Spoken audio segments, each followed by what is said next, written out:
What's up everybody, welcome back on my channel, Danny FYR, find your reason. I'm Danny B, aka Stan, aka whatever that you wanna call me. Today I've gone for a crime video. I'm calling it crime time. Whenever I do a crime video, it's gonna be crime time. So today we're looking at a video. It's called What It's Like to Interrogate a Master Manipulator. So I don't know what the video's about. All I do know is it's about crime. So let's go right ahead and just jump into this, see what this is all about. Right, take that back first. Need to be a bit more organised, don't I, sometimes? Right, here we go, people. This is the case of Paul Quant Sr., a 78-year-old disabled veteran who was subjected to a brutal and agonising death at the hands of the last person he would suspect. Blues Creek in northwest Gainesville, Florida, seemed like a safe place for Paul Quant Sr. to settle down. He lived there for many years, and he seemed to be living a quiet and cheerful life. He was described by many who knew him as a kind-hearted gentleman who always saw the best in people, no matter who they were. On the night of January the 9th, 2012, however, the awful things always seem to happen to the bestest people, and it's a shame. It's such a shame. Such a shame. idyllic vision of his safe neighbourhood was shattered when the 78-year-old disabled Navy veteran became the victim of a violent home invasion. The investigators described the scene as nothing short of horrific. There was blood all over the carpet. Quant Sr. was left bruised and bloodied, but he managed to get to the home of his neighbour, Virginia Grissom, to beg for help. Bear in mind, during this phone call to 911, Paul is slowly bleeding to death and is in an indescribable amount of pain. And it's remarkable to see that he still had the courage and bravery to go out and find help. 911, what's the emergency? My next door neighbor is a child. Oh my God, he's in a wheelchair. He's been my neighbor for 8 years.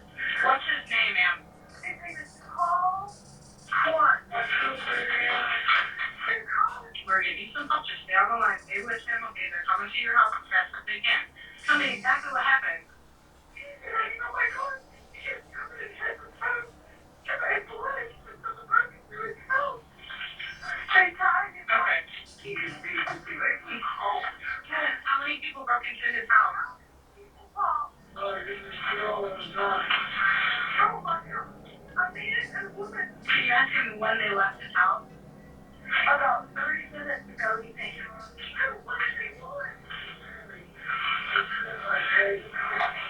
They cleaned his safe out. And a big gold Cadillac. A white Cadillac Eldorado. And they were bedroom for attack.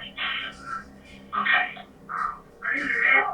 I know. He's in an ambulance. I'm so sorry. With significant That phone call was terrible. But that comment about the safe, they wanted everything and they cleaned his safe out, so obviously it's someone who knows that he has a safe and must know that he has quite a lot in there for them to want it, you know. head trauma and a sizable piece of his forearm sawed off by a knife. Police concluded that he had been tortured in the midst of the robbery, likely in an attempt to get information about valuable assets in the home. I just don't understand how a human being could do that to another human being. The amount of pain that would inflict. Sawing his arm off, and that is just sick. Absolutely. Some sick people in this world, people, I tell you. Keep your head on a swivel at all times. Grissom called for an ambulance, and before losing consciousness, Quant Sr. indicated that a male and female suspect were responsible for his attack, and that they had made off with everything, including the contents of his personal safe. Quant Sr. was sent to the hospital, where he was sadly pronounced dead shortly after due to his injuries. Meanwhile, Gainesville Police Department Sergeant Stephen Girard spotted the stolen Cadillac not far from Paul's home. Rest in peace to Paul. Poor guy, didn't deserve that. Lived an entire lifetime just for that what happened to him. Sad, sad. A car chase ensued, with the suspect reaching upwards of 100 miles per hour before ultimately crashing into two other vehicles.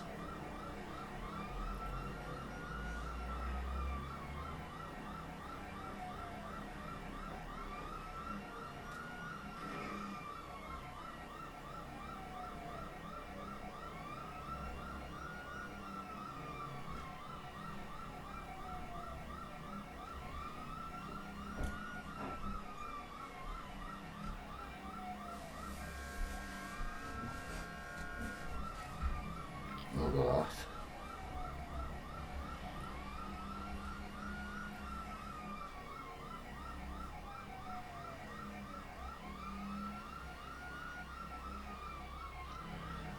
So which is a suspect vehicle here though? It must be that white one. The suspect was searched by police, who found many objects linking him to the crime, including a stun gun, bloody duct tape, and bloody latex gloves. They quickly put him under arrest, as he invoked his right to remain silent. Gainesville authorities were able to identify the man as 22-year-old Austin Mark Jones, after running his fingerprints through their database. Investigators, however, were still searching for the female attacker that Paul Quant had mentioned to Grissom. By speaking with friends and family, police learned Paul was frequently visited by caregivers and that each healthcare professional was required to sign in and out, confirming they had visited him. Authorities found that one caretaker's address matched Mark Jones' current address. It was his 22-year-old cousin, Miranda Martin. At her listed address, investigators found Martin's boyfriend, Chad McKee, who claimed he had... Can't trust no one, can you? Can't trust no one. Caregiving. And that's how it was all set up. Care professional was required to sign in and out, confirming they had visited him.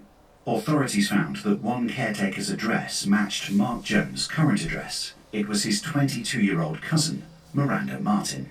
At her listed address, investigators found Martin's boyfriend, Chad McKee, who claimed he had no knowledge on the incident. They took him to an interrogation room for a formal interview.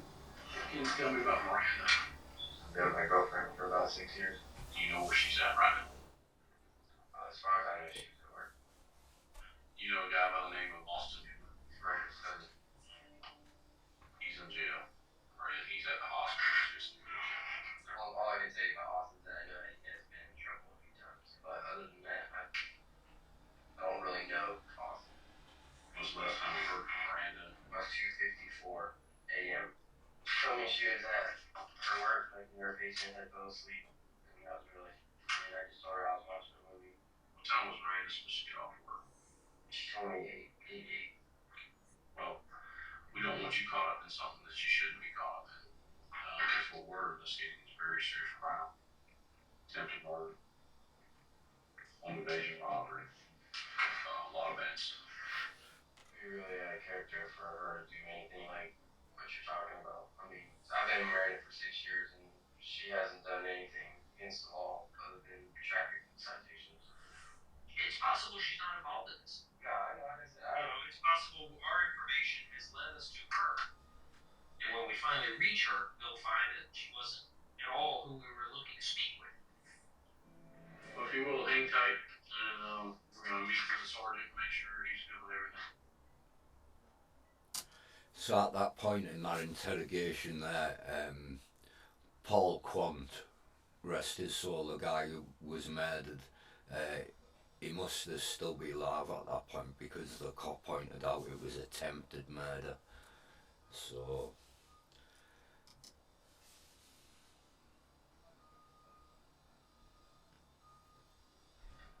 Listen, dude, I don't know what you told him and all this kind of stuff, but I don't think you're being straight up. I find it hard to believe that she's been your girlfriend for several years, and you don't know anything. Yeah, what are you asking me if I met my girlfriend? I think that she asked about it. She mentioned it in front of you. I'm just as shocked as you are to find out that you guys are knocking on my door every time asking me if my girlfriend's committed attempted murder when she had to go to work, is what she told me. You just talked to her manager. She said she's not working today. Not at all. Why is she lying now? Not going to work. Your guess is as good as mine. At first, the detectives were adamant that Chad knew what his girlfriend did and was trying his best to cover for her. However, the more they interviewed him and the more they analysed his movement and body language, the more they realised that he was actually telling the truth and was indeed unaware about his girlfriend's despicable plans. Call her, put her on speaker, say, hey, what's up? Are you coming home? What's the plan? And then we'll just go from there, see what happens.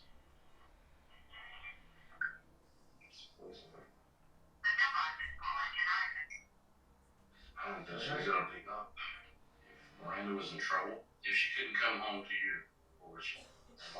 what's her name? Kathy Martin. The detectives decided to visit Miranda's mother's house in Fort White in order to question her about her daughter's whereabouts, where they surprisingly found Miranda there, hiding out in one of the rooms. Both Miranda and her mother, Kathy Jones Martin, were brought in for questioning. They were placed in 2 different rooms and questioned simultaneously. The detectives' main aim is to establish a timeline and trap them into a story. If any of their accounts differ from one another, it would be a huge step in the case against them. Tell me about your day yesterday. I left my apartment. It was around 11, 12, and I went out to my mom's. Yesterday, between daylight and dark, Austin asked Randy to give him a ride to his lady friend. I met up with some chick, and that's the last I seen it. Gave Austin a ride to her. It was a parking lot off of, I don't know if it was 13th or 440 White. I just dropped him off and left. Okay, when you dropped him off and left, where'd you go? Yeah, I thought I had to work, so I had to go back and pretend like I was getting my work clothes. Why are you lying to Chad? I lied to him last night because I just wanted to spend the night like with my mom and everything. And I didn't want him to get mad, so I told him I was working. In the short time she was interviewed, Miranda has already admitted to willingly lying to her boyfriend about her whereabouts. It's clear to see that this is a sign of her true nature beginning to show. Somebody who is willing to deceive and fabricate the truth in order to receive what she wants. Most definitely. Most definitely. Austin, and drove back to your mom's. Yes. So what time do you think you got to your mom's? It was like 10. It's a 52-minute So she drive. left around dusk. Made it in between 10 and 11. Okay. But it's, 6, 7, 8, 9, 10, 6 hours she's gone to just drop him off. Did she say if she went anywhere else after that? Or? I thought she was going to work. If you can think of anything, I would much rather lay everything on the table. I don't know. Maybe everything that you told us is what you know. I don't know. But I just like to let people know that from the very beginning.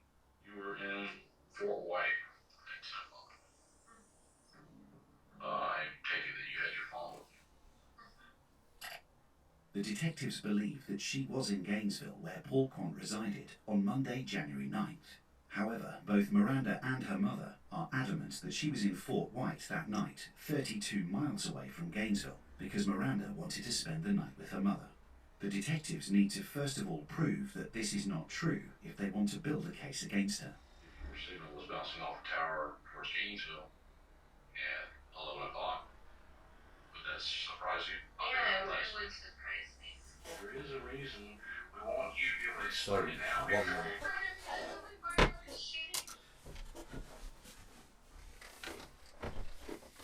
Sorry about that. I didn't close the window properly, and I can hear cars outside coming in, so if you've heard some of that, I do apologise. We'll go back a little bit from there. Away from Gainesville, because Miranda wanted to spend the night with her mother. The detectives need to first of all prove that this is not true if they want to build a case against her. If your signal was bouncing off a tower towards Gainesville at 11 o'clock, would that this surprise you? Yeah, it would surprise me. There is a reason. We want you to be able to explain it now before. I'm gonna be like, oh, my boyfriend was cheating on me, okay? So I drove back just to see him. His car was in the parking lot. You drove by where? Right. And you got back to Gainesville at what time now? It was around like 1:30. And just like that, the detectives got what they wanted. Miranda changed her story and said she went back to Gainesville to check up on her boyfriend, placing herself in the area at the time the crime occurred. We have some reservations about where your daughter was last night. Please be honest. She spent the night at my house last night. She made it in between 10 and 11. She rented the movie Paul, and we watched that. Miranda's mother, however, continued to stick to the story, pleading that her and her daughter were together the whole night. I This is suppose most it's a likely mother story and they she's rehearsed many times going to before protect this her incident. daughter at any cost, Frustrated, the no matter detectives what, decided I'd to imagine. conclude the interrogation, as it was clear it wasn't going anywhere. How many times total do you think you worked for Paul? Well, it was 3 days a week. At least once a week, I guess you'd make his bed. Yes. Okay. The bed sheets, everything that took off the bed, put in the washer, and then put back on the bed. So you never got anything off the closets? The only time I ever went to the closet just had to hang out stuff, and that's it. Okay. So you saw the safe there. I didn't think that was like a safe or anything. What do you think it was? She didn't think it was a safe. What's it look like? It's just showing you a picture of it. It's a safe. That's so stupid. And I mean, she was meant. That guy, that poor Paul, probably trusted her. Really trusted her. She was giving him care when he needed care, and then look at what's transpiring from it now. Ridiculous. It was. I thought it was just like a box, saying like a metal box. Be honest with me. What was the reason for bringing him over here? And be honest. He was supposed to meet with some girl. I dropped him off. You dropped Austin off just down the road from Paul's house, right? Brandon, be honest with me. You dropped him off just down the road from Paul's house, right? He was meeting some girl, and that's that.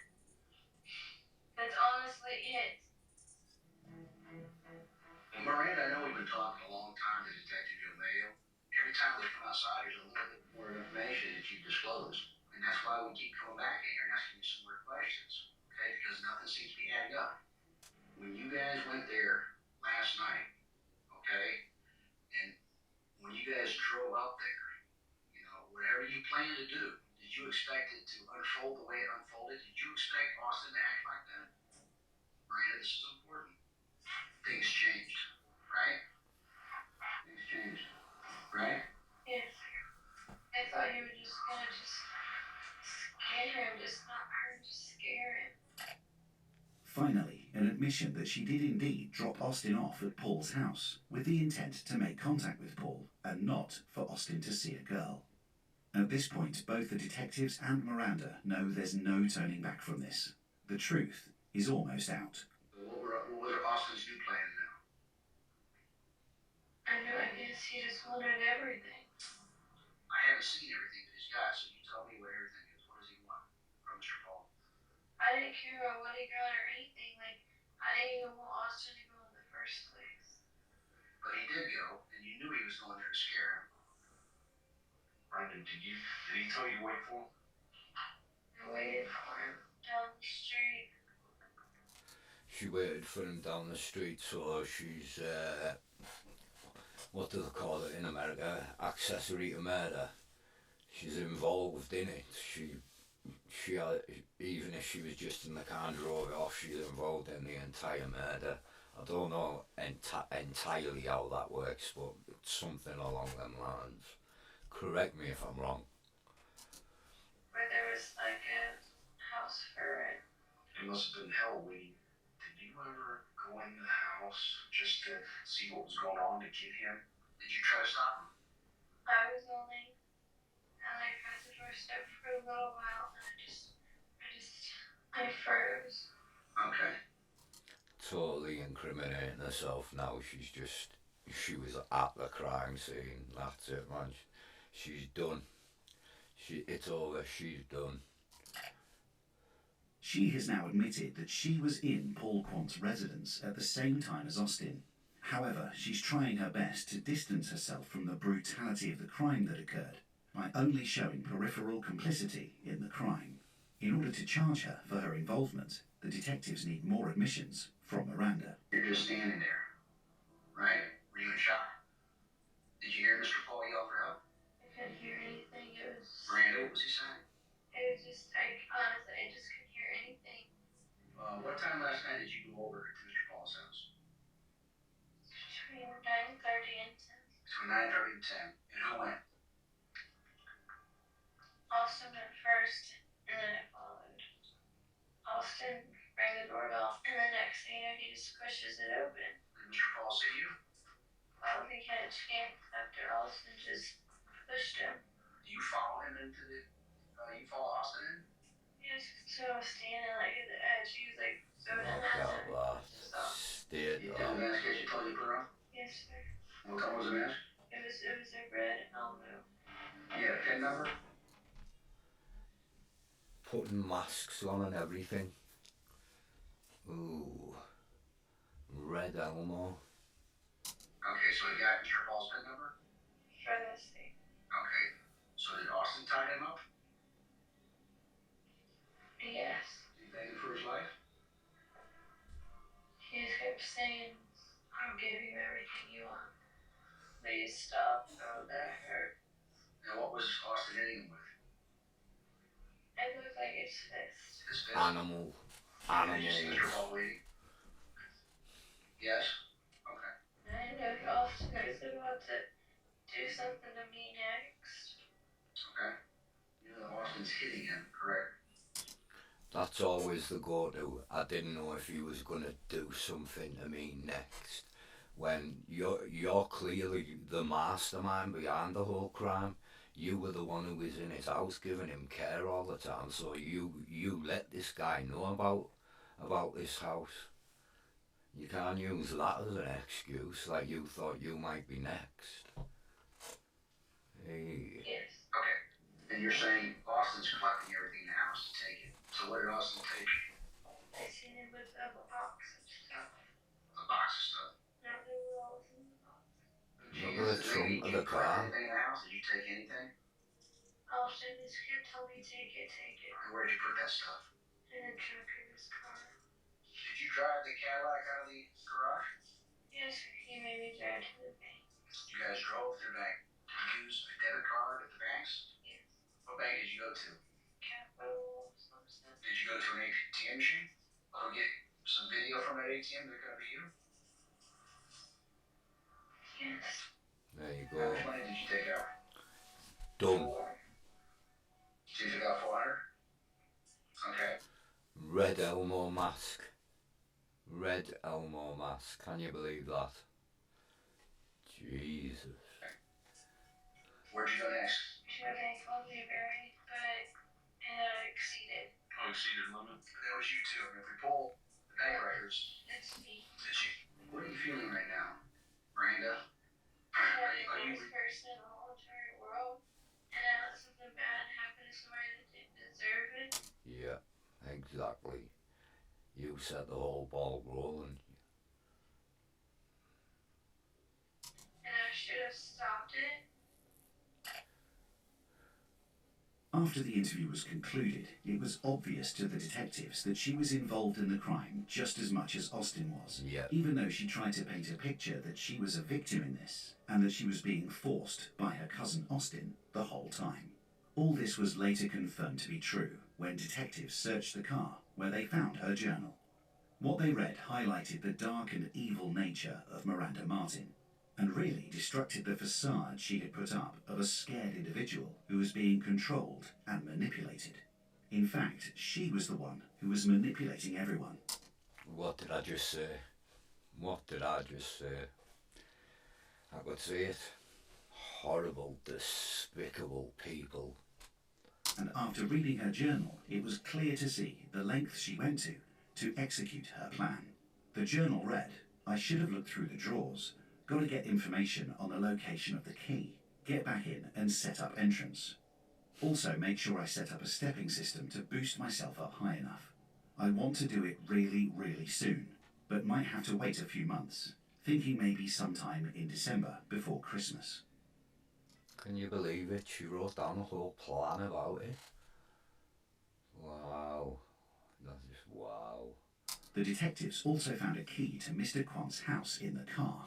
The key seemed to be an older one because sometime during the planning of this robbery, Paul Quant became concerned when he couldn't find the spare key to his house, forcing him to change the locks to his front door. The investigators believe that Miranda was indeed the mastermind behind this brutal murder, and her cousin Austin was the brute force she needed to carry out her plan. Both Miranda Martin and Austin Jones were charged with attempted first-degree murder and conspiracy to commit home invasion robbery. Well, that was that one. They're in prison where they deserve to be. Horrible, horrible people. I mean, what can you say about things like that? That poor guy. You know, you thought you could trust someone who comes into our house every day, you know. But hey, you've just got to keep your heads on. Know what you're dealing with nowadays. You know, be cautious.